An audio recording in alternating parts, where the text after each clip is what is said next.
My name is Elizabeth Evans, and I'm a homeschooling mom to 4 kids, ages 2 through 9, and we are learning how to make joy normal. My name's Bonnie Landry, and I want to welcome you to season 2 of our podcast, Make Joy Normal. We want to thank everybody for their support and how much you've shared this podcast with your friends and those who you think it would be helpful for. I am a wife, I'm a mom, I'm a grandma. I've been homeschooling for 30 years. My kids are ages 14 to 33. I only have one at home now. I'm a speaker, a writer, a blogger, and I guess we're podcasters now, Elizabeth. And I'm an advocate of joy. So welcome to our podcast.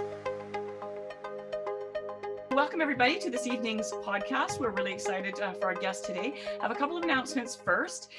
First of all, I'm supposed to, as a podcaster, they tell me, the podcast world people, ask people to review your podcast, ask people to give it a like or whatever, because that helps spread the word that you're trying to spread.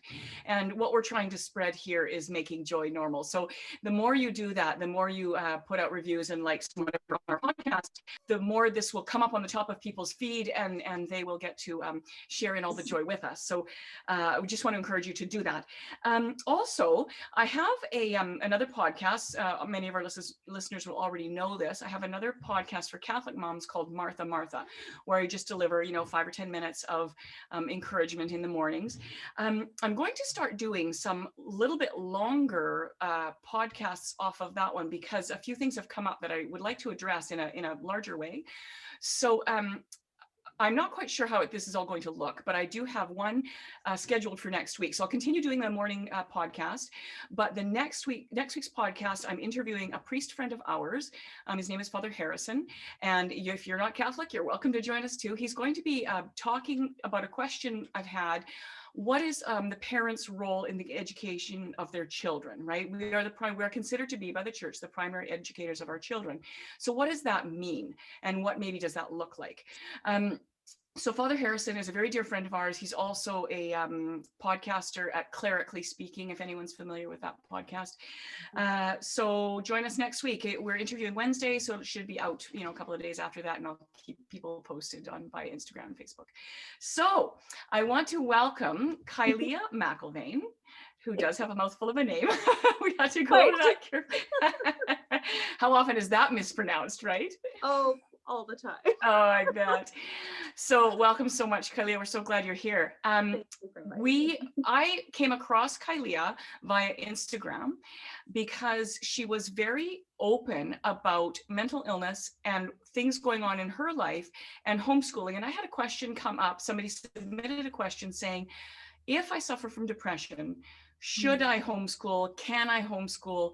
How can I manage that? Well, I don't have a reference point for that myself. My eldest daughter still suffers from depression, but quite severely for a number of years. So I have the mom's perspective, but not the mom homeschooling perspective. And I thought it was a really, really good question. So what I know about Kileah is that she has some children. She homeschools. She has a book called The Kids Book. Talking to Kids About Depression, Kids Book About Depression. And on her Instagram account, very open about her own struggles and sharing what she does to move past that. And what a gift.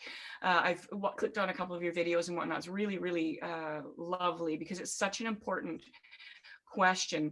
I almost don't know. I don't think I know a single family who has not been touched in some way by anxiety, depression, or any other form of mental illness that, we just have to go there. And it's affected my family a lot, so I think we just have to go here. So it's fantastic. Thank you so much for being here. So she is a writer, a musician, a knitter, and a lover of all things Middle Earth, says Amazon.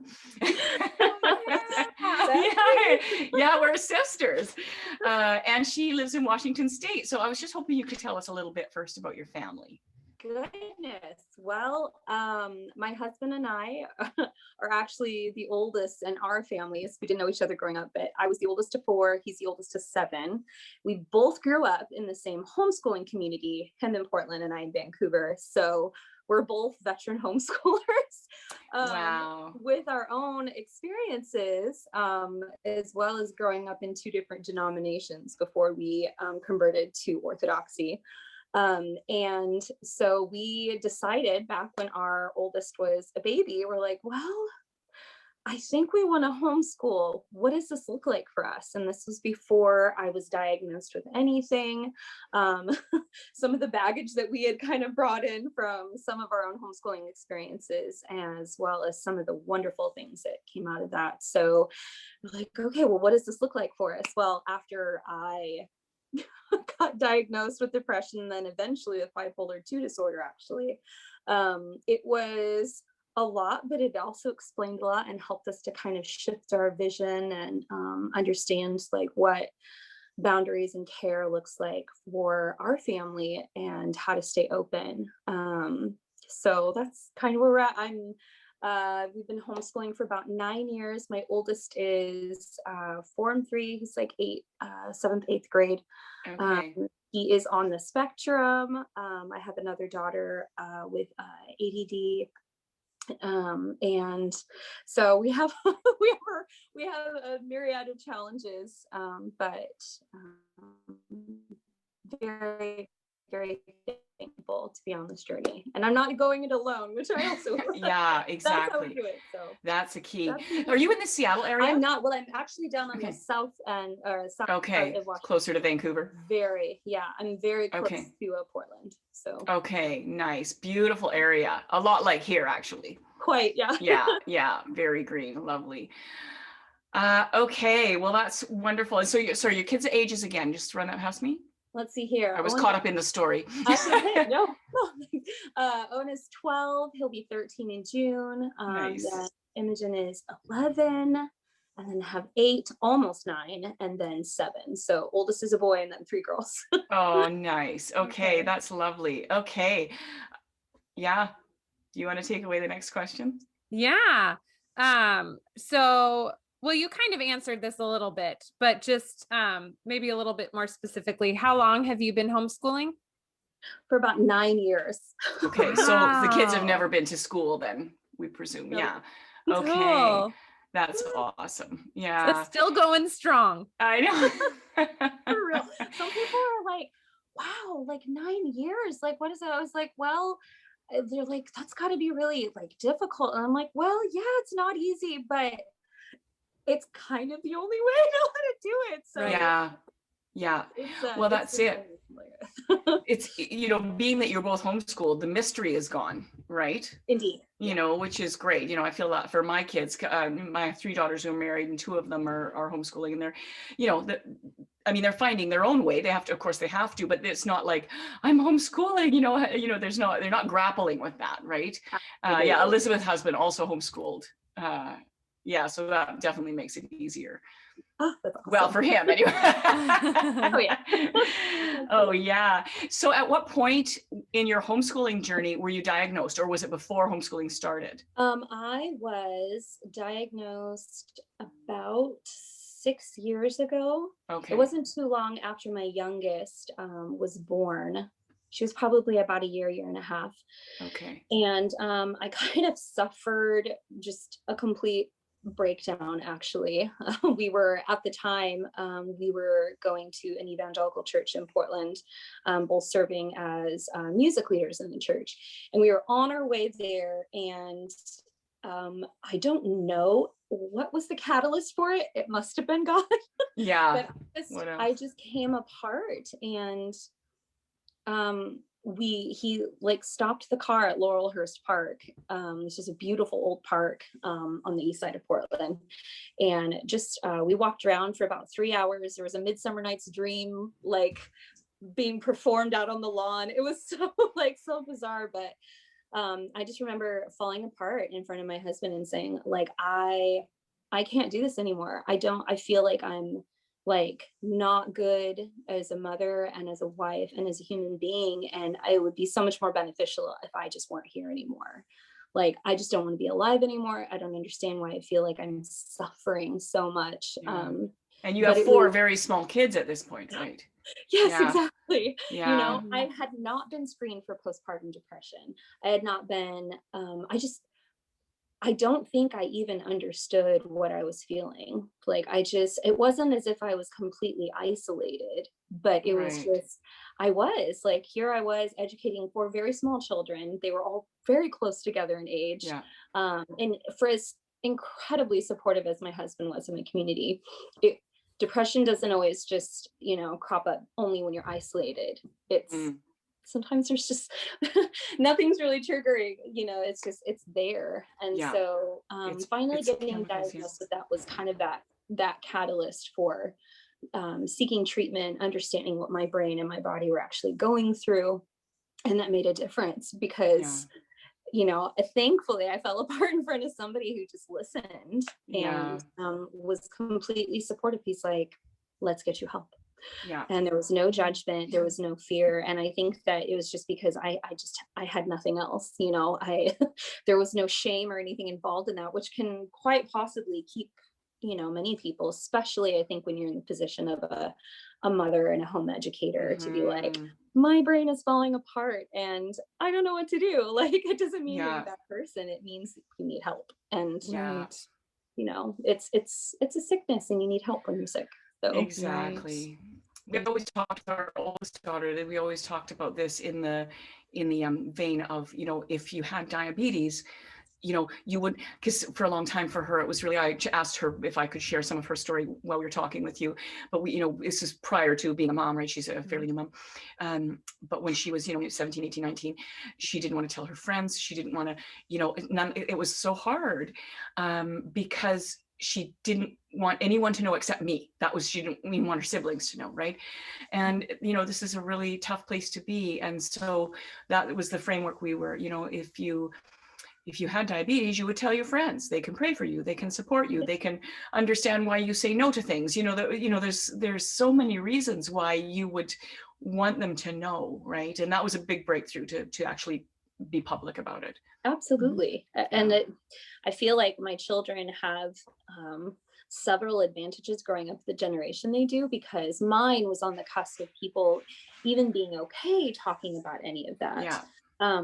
And like the family culture that I grew up in, my mom was really mentally ill and dealt with a lot of health issues on top of which, and I received an excellent education, but it also came with a lot of other stuff. And I think a part of that was that there was no language cultivated around openness and connection and vulnerability. Right. Like, you just didn't talk about that. So I think that even as an adult, it was really hard for me to be conscious and check in with myself, or even identify what I was feeling and what I was going through. And it took, took me falling apart and outside sources kind of say, hey, it's okay. I think this is what you're going through. Let's get you help. We'll do whatever it takes, kind of thing. And I think that in contrast, helping and cultivating that kind of language in our home, like my children are like, oh, mom's going to her psychiatrist. She talks to her therapist. These are the meds that she's taking. And it's a very normal part of just taking care of ourselves. And so they don't know the difference. Thank God you lived in a community where you had people in your life to do that, right? Because I think that makes such a difference to normalize behavior. Like when I talk a lot about this in homeschool world, like have a community, because if your kids it'll help you know your kids are normal or not, right? And so another mom is like, this is actually not okay, so we need those voices in our life, right? And so thank God for that. I agree. Yeah, it's I think that that's one of the biggest differences in the way that we choose to educate at home in our family is growing up. Like, the only thing that we had schooling in community with was like our science class, which was kind of like a co-op situation. Right. It was wonderful, but my mom really homeschooled us in isolation. Right. And so even though our church that we went to, most of the kids were homeschoolers there, that kind of isolation really affected all of us and didn't give us the community that we needed, I think. Right. So, and was that maybe because of her own illness she was struggling with? Okay. I think so too. Yeah, I do. And I feel like homeschool culture was back then. I think that my parents and a lot of parents, it was different. It was new. It was kind of like they were pioneers, but there just are not the resources, I think, then that there were today. We have the option of online connection as well, and conferences, and a plethora of, speakers and people who've been down the road. Yeah, exactly. And we also found, like, early on, so we've been homeschooling for 30 years, so we've kind of spanned that, right? So what we found is that our kids, most of the families that we knew, not all, but the vast majority, were homeschooling as a reaction, right? And they were keeping their kids safe away from the culture. And that was a big, big thing. I wasn't homeschooling for that reason. I just wanted to I thought it would be fun. I thought it'd be fun to just educate my own kids, and so I was just coming in, and it took me a while to figure out I was also a new Christian. It took me a while to kind of figure out there's something weird going on here, right? Right. And I don't know if your husband was raised that way, Elizabeth, but that idea that, your husband too, Kileah? Okay. It's sort of like in the bounds of safety. Yeah. And I think it was definitely like a reaction to the culture. So I think that their response was like, okay, well, we're going to shelter you from the world because we don't need to influence you. But I think that a lot of that motivation was fear, instead of operating from a place of like safety and a haven so that you can engage the world, in a healthy way. Yeah. So okay. I feel like we had to come to grips with that too. Like, are we homeschooling because we're afraid, or are we homeschooling because we want to cultivate relationship in our family and equip our children to be world changers and to love people well? Like, if they can love God and love people well, I feel like we've really done work. Yeah, exactly. Yeah. Right. Yeah. Do you want to take the next one, Elizabeth? Yeah. Well, before we move on, one thing that I thought about when you were kind of sharing your story was, because I suffer from debilitating anxiety, which is kind of on that same spectrum of mental illness. And I think what I've realized is once I knew I needed help, the hardest part was actually finding a good therapist to help. It almost kind of seems like it's like a diamond in the rough, trying to find somebody that can really truly help, because I had a therapist that I went to when I first moved here to Michigan, and I kid you not, the third session in, I almost walked out. And this poor woman is actually blind, and I was so angry at her, I almost got up and just quietly left, because what she was doing was actually making it worse. And and that's not what you have to be willing to shop around, right? You got to shop around. And when you feel so desperate to get that help and you can't find it quick enough, it almost makes everything just so much worse. It does, because you're operating from a place of like utter desperation and need, and you're like, it's almost like you don't even have any bandwidth, because it requires a lot of vulnerability for you to just even step out. I hope my dog doesn't bark. I have a spot. we won't be mad. Kids and dogs, it's fine. See, there you go. Come here. His name is Fergus. He is a Scottish Terrier, and he's come on. Oh, there you go. Okay. Oh yes, I know, you're so jealous for attention. Good heavens. So it's really exhausting, and then when you find out they're not a good fit, you're like, well, should I just stick with them because I have somebody? Or it's like, no. And it is a part of advocating for yourself, and those are some muscles that you have to develop and flex, and that is not easy. Gosh. And any good therapist should be able to take somebody saying, this isn't a good fit for me, right? Because they've got to know, they've got to know that's they really do.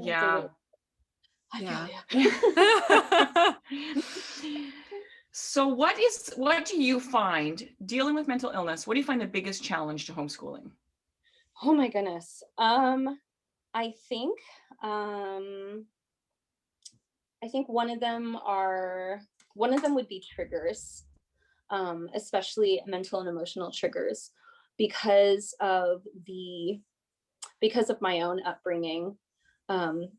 Like, again, I was taught some really wonderful skills, but was also taught a lot of unhealthy behavior. So it's unlearning some of those behaviors that are kind of like my, it's just ingrained behavior, and not just unlearning, but choosing to set healthier rhythms and habits.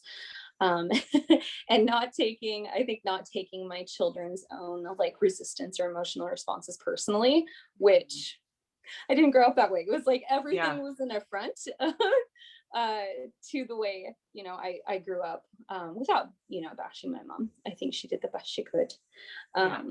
But yeah, not wanting to just throw the baby out with the bathwater, recognizing that there is value in that. And just, the only way I can recognize my triggers and grow from that is by, experiencing them. Exactly. Yeah. So it's almost like reparenting myself, but also allowing, just allowing community and surrounding myself with healthy people. I think that learning how to cultivate community has been one of the biggest challenges, but necessary challenges. Mm-hmm. Sure.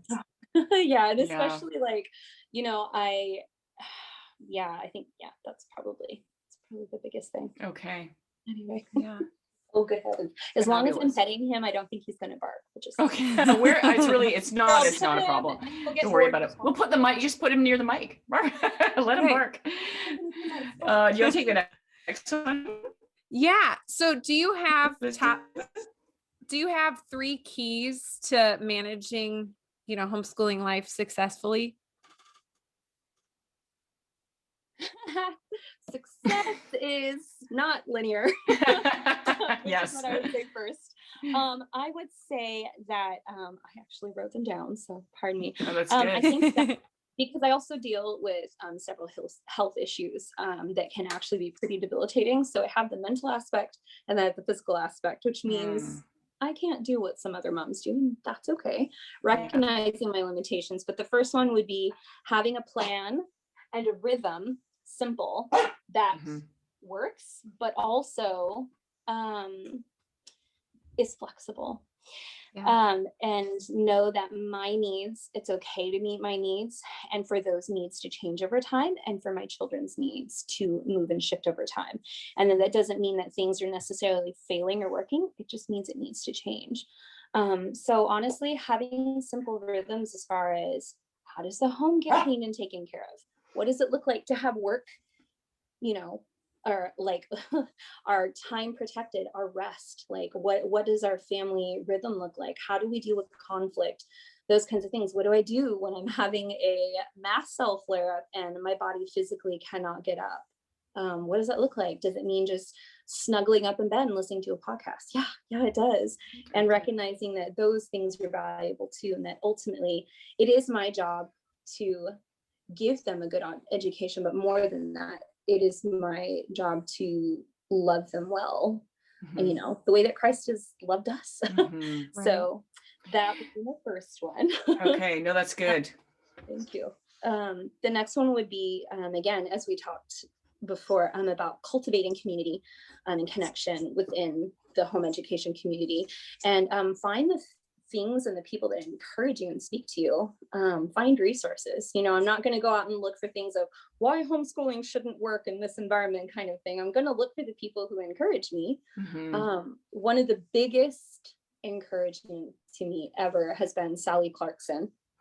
Yes, she's lovely. Yeah. Yes. I found her back when she had this little blog and didn't have that many books out. Oh, good heavens.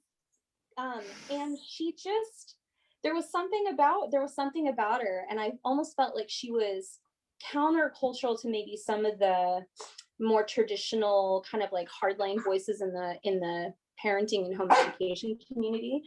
She taught parenting and home education from a place of connection and love and inspiration, and what a story formed family and life looks like. And how to pursue Christ in relationship with your kids. And I was like, this is what I feel like I'm called to, and this is what I want.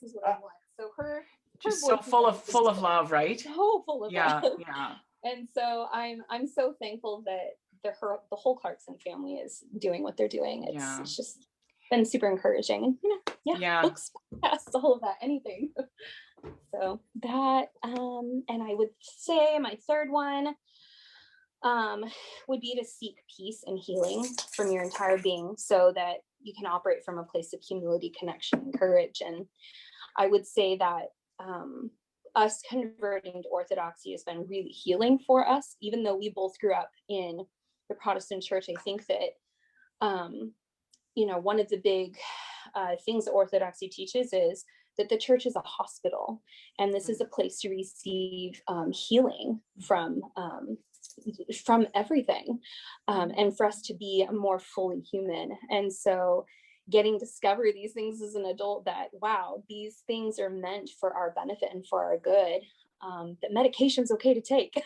Yeah. That, even our priest at our parish is just like, he's great. Before I go for confession, he's like, hey, how are your meds going? Are you taking your meds? Because he understands that that's important.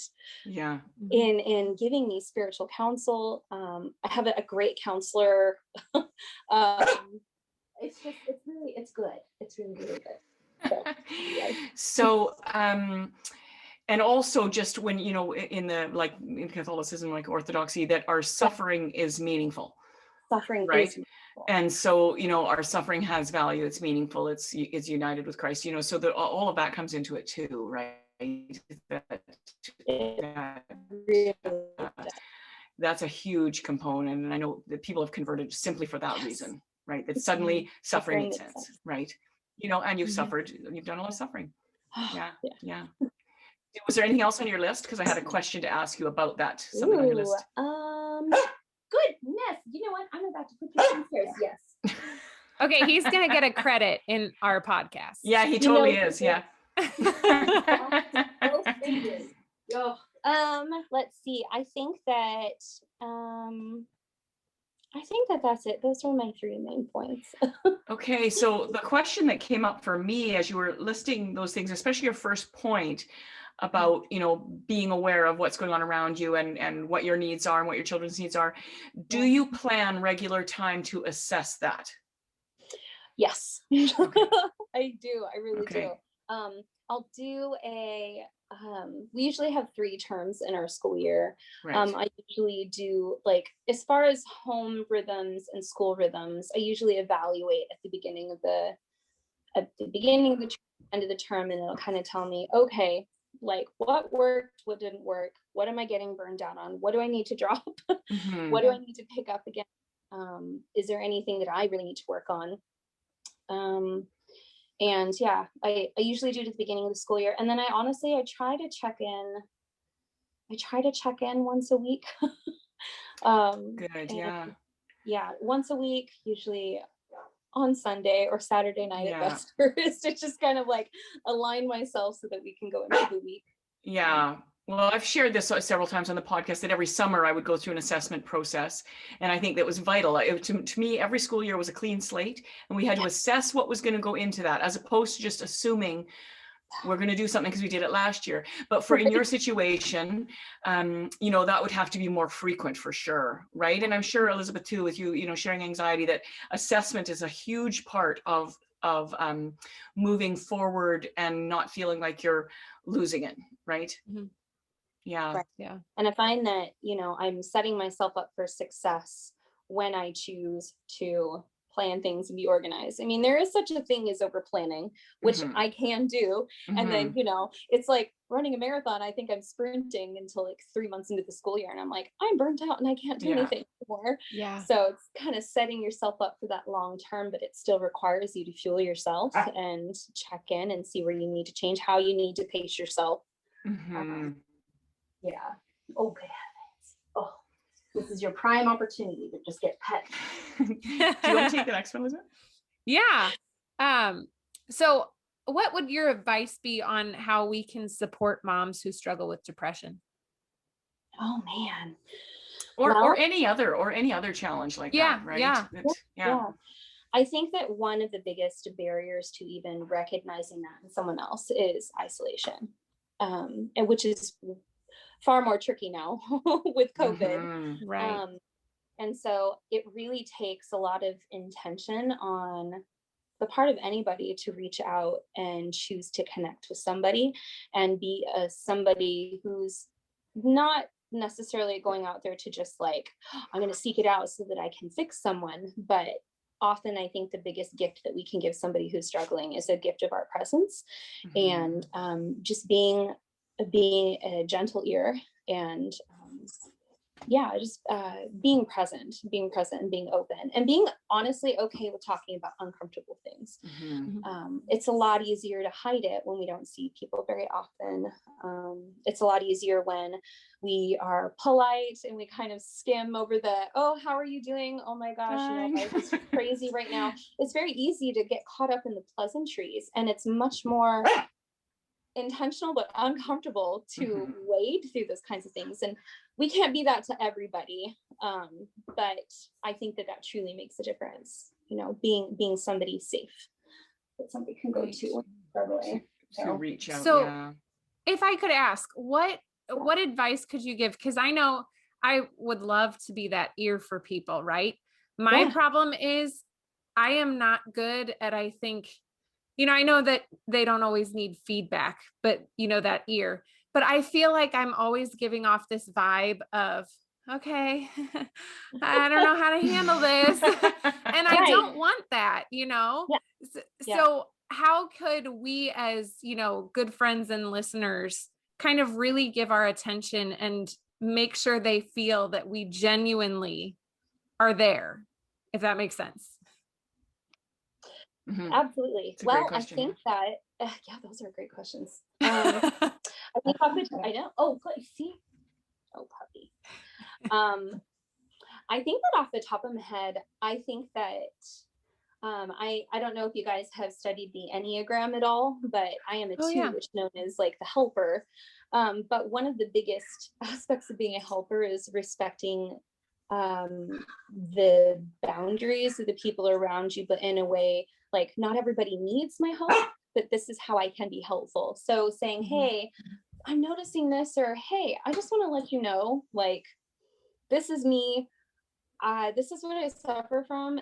And I just want to let you know I'm here. Like, if you need somebody to talk to or listen to, I'm like, I don't have all the best answers. I don't know everything there is to know. Everybody's unique experience is unique, but like, hey, if you need help finding resources, whatever, just let me know. Please let me know how I can help. And not everybody can tell you the kind of help that they need, but even just giving somebody permission to say, I'm here. If you have a need, please let me know, and I'll help out, and if I'm not the best person, let me direct you to somebody who might be. So, because we're not meant to meet the needs of everybody, but we can love. And I think that's a good way to, oh gosh, hang on. I'm just going to no problem. Thank you. Okay. Do you find environment makes a big difference? Like, for me, it does, just in terms of how I, if I feel good or not good, it's just my environment is really important to me. Absolutely. I mean, we, oh my goodness, let me catch my breath. We lived almost 10 years. We were only intending on living in this little duplex about 1 year. But it's where we eventually had all of our children. And it was like 800 square feet, 2 bedrooms, 1 bathroom, teeny little place. And we called it the Hobbit Hole. And so we homeschooled, we did life there. And it was but we called it the Hobbit Hole because it was so teeny, but so cozy. And we knew that no matter where we lived, like, we wanted to cultivate a place where we would want to be. And we feel super privileged that we're in this sweet little 1940s cottage, which we do have more space in, but we've always, even before we had children, we're like, Lord, like, wherever we're at, whatever home we're in, whatever environment, whatever resources you've given us, like, we want our home to be a place of peace and safety and joy and beauty. And that really, like, surrounding yourselves with lovely things, if you can, the things that bring you joy and happiness, do it, Lots of books. Lots. I mean, that's just like half of them, maybe. That's awesome. There are books everywhere, which is important to us. Have you watched the little video that Brene Brown has on empathy? Oh, yes. Oh, isn't that fantastic? And have you seen that, Elizabeth? No, I haven't even heard short. of it. It's like 4 or 5 minutes long. I'll put it in the show notes. It's so beautiful. When you just said, be willing to enter in, and she just talks about what empathy is. And it's funny and it's lighthearted, but it's just like, oh, it just hits you in your heart, you know. But it's a really, really sweet and beautiful video that she's done. And so, yeah, you'll pop it in the show notes so you can see it there when we put this together. It's so good. Is She's it good amazing, for kids actually, to yeah. see? Oh yeah, yeah. Okay. Yeah. There's one, she has another little video, about blamers. And there's like, you know, she says damn it or something like that. But that's, you know, that's as bad as it gets. But she talks about how she's naturally a blamer, and then, you know, sort of goes on to explain sort of how blamers operate, right? Which is also really good. Like, it's a fantastic little video. Okay. Yeah. Okay, what I just want to make sure, I want to pick your brain, so to speak. Did you deal with criticism or scrutiny, right? Because just homeschooling, you could deal with so much of that. Now, you grew up, you were homeschooled, and your family was all good with it and all that, obviously. But was there scrutiny and criticism because you're diagnosed, you're moving forward anyways? You know, what was that like? Or did you experience any of that? Haven't experienced it a whole lot. I think that people are a little like, wait, you're homeschooling, but you're mentally ill? Like, is that even possible? And I'm like, well, for me it is. That may not actually be a viable option for somebody else who is dealing with depression. And I think that, as with all things, the older I get, the more I realize how flexible that I need to be and how open to change. And if those needs change, that's okay. We'll cross that bridge if we get there, but that it is possible. It is, I don't know, from my perspective, it is possible, but it's possible because I am getting taken care of mentally and physically and spiritually, and it requires a lot of moving parts. And like, it takes some work. And it's made a little bit easier by having a supportive community. I know that it would be harder if I didn't, and not everybody has that. So I think that's probably why community is so important. One of the many reasons. Yeah. Sure. You know, something just popped into my brain when you said that. The question that was actually originally submitted to us that made me reach out to you was, you know, can I homeschool if I suffer from depression, and should I homeschool? Right. And that to me has to be very much a point of discernment. But would you have any thoughts on that? Like, what might be some markers that maybe this isn't the best choice for you, or how can you manage the idea that, okay, maybe I shouldn't be homeschooling? What are the things you should be looking for or at in that question? Gosh, I would say that the physical and mental health aspect comes first. So oftentimes when we begin on our mental health journey, it is a lot of tough work. I mean, it's still tough work, but when you're not in the habit of taking care of your brain as well as your body, it can be all consuming in some aspects. So I would say that, well, if you don't have bandwidth for educating at home for that season, maybe it isn't the best fit. I would say that, reevaluate. Like, it's always okay to change your mind. It's okay to, say, where am I at mentally? Is this something that would be beneficial for me, but also for the family? Because ultimately, like, if we are taking care of ourselves, then we can operate from a place of health and a place of rest. And that goes for anything in life, not just mental health, but I think it's that much more important. So I think that if we have the support, especially in relation to counseling and, whatever else that is we're going through, I think that does change our capacity.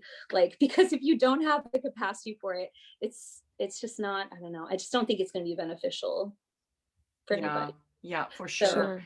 Well, just a note about counseling that I think is, worth saying is that, many times, often, this crops up when you have a young family, right? I mean, that is the age range where we see anxiety, depression, that's, absolutely when we sort of 18 to 25 often, is kind of an age when we see these things crop up. And, what if you can't afford it, right? What if you can't afford counseling, right? And I mean, there are some affordable things out there, but maybe you're not going to have access to the best counselors. And, personally, I mean, we've lived our life, as debt-free as possible, and that's really important to us because that's just another stressor. However, I would recommend to any young person, if you had to borrow money to get therapy, that's what you do. Right? Sure. More than a car, more than a house, more than anything, that's money needs to be put into your mental health, because you can't move forward, right? If you don't, put money into that. Absolutely. I think also you could seek help at your church. I know if spiritual direction actually is, I think for those, maybe not the extreme cases, but those that are just, kind of suffering generalized anxiety, or I don't know if generalized depression is a thing. Forgive me if I'm getting things wrong, but, for kind of more of the there are degrees cases. of, yeah. Right. Yeah. And so I think spiritual direction is helpful, because that plays into anxiety and, other mental illnesses as well, is that spiritual aspect component. And so if you really can't afford a therapist, but have a great priest, or even there's some counseling through parishes that aren't, just the priest, it's that should be available or whatever. Yeah. Have you ever come across the book Beyond Blue? No. Okay, so this was a book that I'm just going to mention it. I have not read it. Okay, so I'm just mentioning it because it was a book for my daughter that was pretty profound. It was really, really opened a door, because we had no idea what we were dealing with. Yeah. Right. And when she was diagnosed, it was like, what? It was and it was such a learning curve for all of us. It was very hard, some hard years. And so when she was probably in her early 20s, she found this book called Beyond Blue, which is about depression and, and the management of it. And she happened to say, I'll put it in the show notes, she happened to say that it was on several occasions that it was just a really helpful, beautiful book for her. And one of the ideas, I believe it was that book that it came out of, she said, every time you do something good for yourself, it's like putting a penny in a jar, right? And so if you get up and brush your teeth, yay, that's a score for that day, and, you have a juice box before you get out of bed so that you can, maybe stumble to the bathroom or whatever. You wash your face, you do whatever it is you do, all those little tiny things you do for your own wellness, you put a penny in a jar. And she said, one day the jar is full, right? And you don't even realize, everything feels like such an effort, but then one day you're filling your own tank, and other people can do that for you, but you have to do it for yourself as well. Right. And I don't know why, I mean, I don't know if this is really common, maybe in your experience, but like, she also has a lot of physical health issues, right? And, I mean, your brain is part of your body. So, it seems to me like, okay, those things are going to go part and parcel with, you're going to have other issues, if you have, sort of fundamental brain issues and other body issues, that probably pairs up often. Yes, quite often. Right. Yeah. So, I really want to love you. Oh, sorry, go ahead. Well, I just was wondering, as a parent, I mean, there are hundreds of parents listening to this. Are there signs that we can look for in our children to kind of help, I guess, get to the treatment and help be like before it's too late, if I could ask that? Yeah, instead of getting smacked in the head like we were, like, what do you mean? Sure. What do you mean? Yeah. What is depression? I don't even know. Yeah, that's a great question. Because I kind of think, what's the difference between maybe truly heading towards, that downward spiral of mental illness, and what's, just those teenage blues, or just, a funky day, are there signs?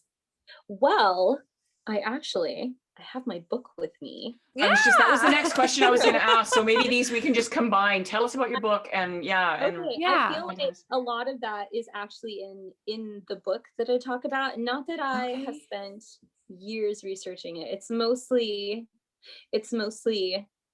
telling my own story and saying, this is what it can look like, and asking some prompting questions.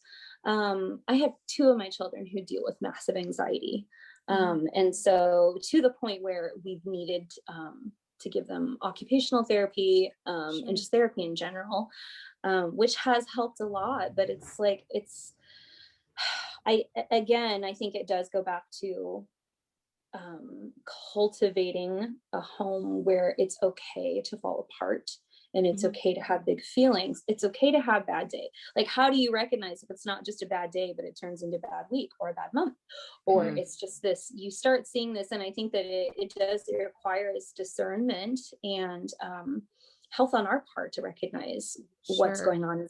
Are they just angry because they're hormonal, or is this combining with something else? And sometimes you don't know, but it's better that you can just check in and say, hey, even say, I've noticed this. Hey, how are you feeling? I've noticed this about you. Do you want to talk about it? Or do you want to talk to Father Michael about it? Or, hey, I'm thinking that this might be helpful. Let's maybe pursue this together, or something like that. Just knowing that there are things at hand. And sometimes your children can hear better coming from somebody else, which is, I think, where having godparents comes in, and a spiritual father and things like that. So anyway, to answer those, would you mind if I read my book? Because I feel like it would be helpful to answer. Yeah, please do. You're all So I right. gather it's written for fairly young children. It is. This is typically for ages, I would say 8 to 10. But my youngest, I mean, I read it to her when she was 6, and she understands it, but we read aloud a lot. Yeah. And honestly, I feel like it's meant to be read together. So it's really good. So anyway, I'll read it. So it's for Micah and our hobbits. Aww. And here's the intro. And I said, hey, grown up, I know that delving into the subject of depression can feel like jumping off the diving board into an ocean of unknowns. I hope you know that your willingness to discuss this topic with your kid opens up a safe space and a place of compassion as you navigate these waters together. Vulnerability is the soil of connection and growth, and it's a privilege to walk with you and your kid as you discuss the topic of depression together. I hope it gives you a framework to better understand yourself or your child or a loved one in your life. So here's how it starts out. Hi, my name is Kileah. It's beautiful. It's a beautiful book. Thank you. It says, I have depression. Have you ever heard the word depression before? It might sound new, strange, or even scary. But it's actually something a lot of people have. And I am one of those people. Let me share my story with you. I don't remember the first time I felt my depression. I didn't even know that what I was feeling had a name. But it felt like being trapped in a fog that I couldn't see through clearly. Aww.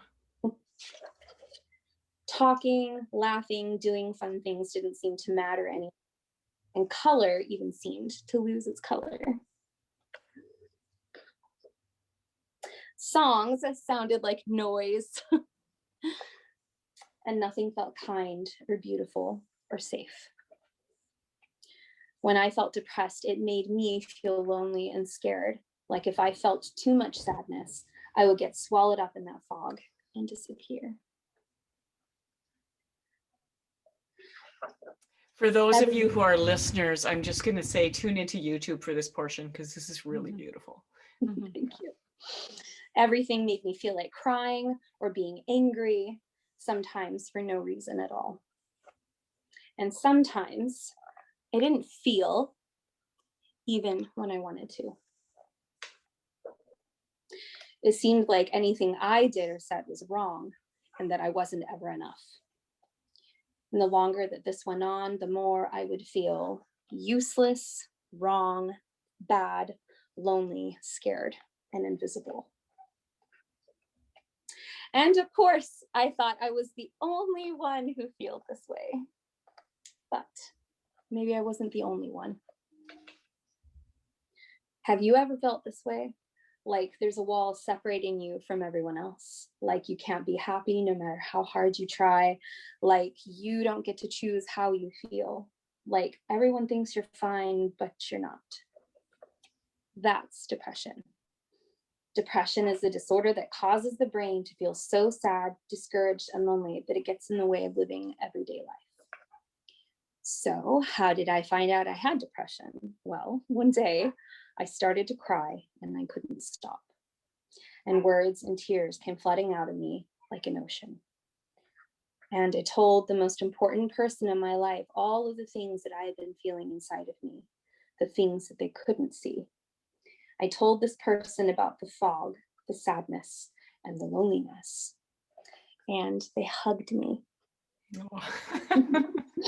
And they finally saw what was going on inside of me. And finally, I wasn't alone anymore. I didn't know exactly what I needed, but I knew that I needed help.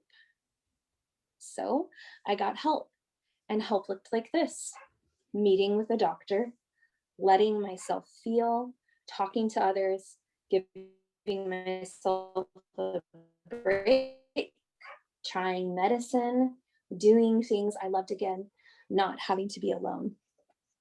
If you feel like this now or ever have before, help may look like telling someone you feel safe with, talking with a counselor, letting others take care of you, helping others in need, or trying medicine. And when I got help, something amazing started happening. Sharing about my depression took the bricks from the walls built around my heart and turned them into a bridge back to me, the real me. And I started to notice all of the color and the music and smiles around me again, and I could sit in the sunlight and laugh without pretending anymore. I was learning to see through the darkness and the fog without letting it take over. So now, when I start to feel depressed, I remember I'm not alone, tell someone how I'm feeling, do something that makes me happy, and ask for help. And here's the outro. It said, "Hey, grown up, you might have seen a lot of things in this book that mirror what you see in your own life or your child's life or that of a loved one. I can imagine you may have your own questions, the biggest one probably being, well, where do we go from here? First, you aren't alone. Let the child you know or person you love know that too. Next, ask them how they're feeling and be open to sharing your own feelings too.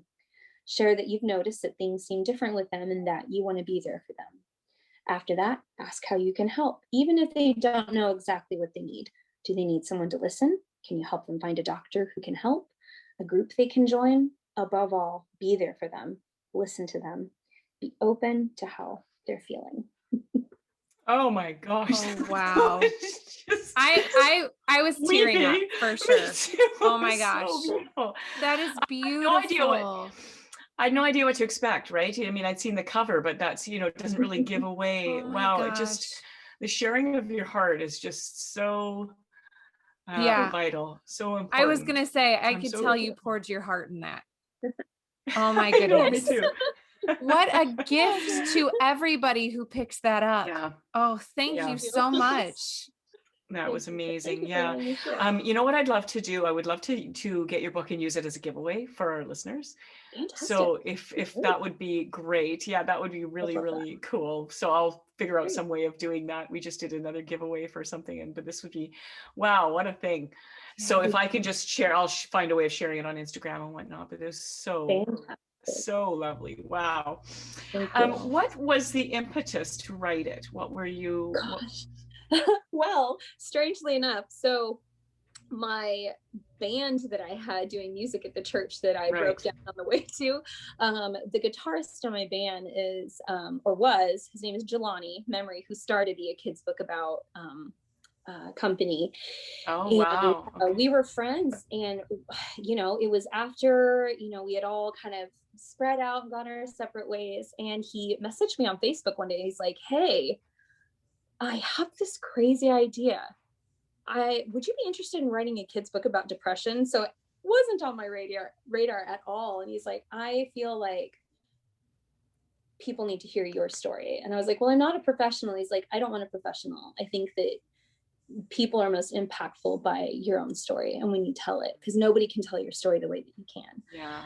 And so I was like, "All right, let's do it." So, wow. we wrote the book in a matter of a couple of weeks, and it took off, and it's printed locally in Portland. It's a part of a whole series. It's constantly coming out with new titles. So that's just kind of that's kind of how it all started, and wrote it. And then it came out in November of 2019. Okay. And then it got picked to be on Oprah's favorite things list for 2020. And I know they're which was so crazy. I haven't met Oprah yet, but maybe one of these days. Wow. Quite a shock. Amazing. Yeah, I bet. Oh my gosh. I love how you were able to visually kind of show what depression feels like, not with pictures, but using the words, the text. That was truly amazing. Yeah. Thank you. I agree. I had a hand in talking about, okay, this is kind of how we wanted to look, because we really did want the words to be the focus and not so much the illustrations for this. Sure. How do you portray that in a creative way without like going, I don't know. So I'm really thankful for their creative direction, and just openness to, going whatever way needs to happen. So there's the lack of visuals is just so striking, right? Yes. It really is, Very right? powerful. It really is. So, and so, this is an amazing thing. Thank you so much for being with us, and also for writing that. My next question was, how can we talk to children best about depression? But I think, get the book. Right. There you go. Get the book, because not only for your own children, but anybody in their life who doesn't have somebody in their life suffering, not just from depression, but other forms of mental illness, right? I mean, even for anxiety, Elizabeth, it just seems to me like you could just put the word anxiety as well in there and say, and anxiety is another direction the brain goes, right? Yeah. So do you think this would be great for, because I'm thinking in our life, we don't know anybody that at least has shared directly that they have depression. Is this still something that you would recommend for, maybe the older children, like 6 and up, to just listen and be aware of, so that they can also, kind of understand that people go through that? Absolutely. I mean, I feel like just even having the knowledge and having it on the radar gives somebody the capacity for being empathetic for somebody. And when you put something like that on the radar, I mean, we educate our children hopefully to be aware of the needs of the world around them, and love others well. So like, if knowledge can help to cultivate a love for others, I would say compassion. Absolutely. Compassion. And really meeting people where they're at is it's such a gift. It keeps reeling through my brain. What if I had this book when Brianne was 20, and all of us, because we were pretty traumatized. The whole family was pretty traumatized by her experience, and of course went undiagnosed for quite a long time because we didn't know what was going on, right? And so something like that may have been a tool. Like, I just want to see it in people's hands, because it would have been pretty life-changing and giving me the words to talk about something that was very, very, very confusing. Absolutely. And that's empowering. It's empowering when you have words to be able to say, or even like, oh, like, it's great to have words that can help identify with what I'm feeling, or help me connect me to that part that I'm having trouble understanding about myself or somebody else. Like, how empowering. And it makes it that much less scary. Like, when you know about it, it doesn't just kind of come out of left field. You're like, oh, I read about this, or I know what this feels like. It's like, it should be on every family library, whether you have people with depression in your life or not, right? Absolutely. Right up there with Dr. Seuss. There are other books in the series. One of them actually is on anxiety, which is also really, really great. There is another one by a local author. Her name is Jamie Letourneau, and she has one on shame.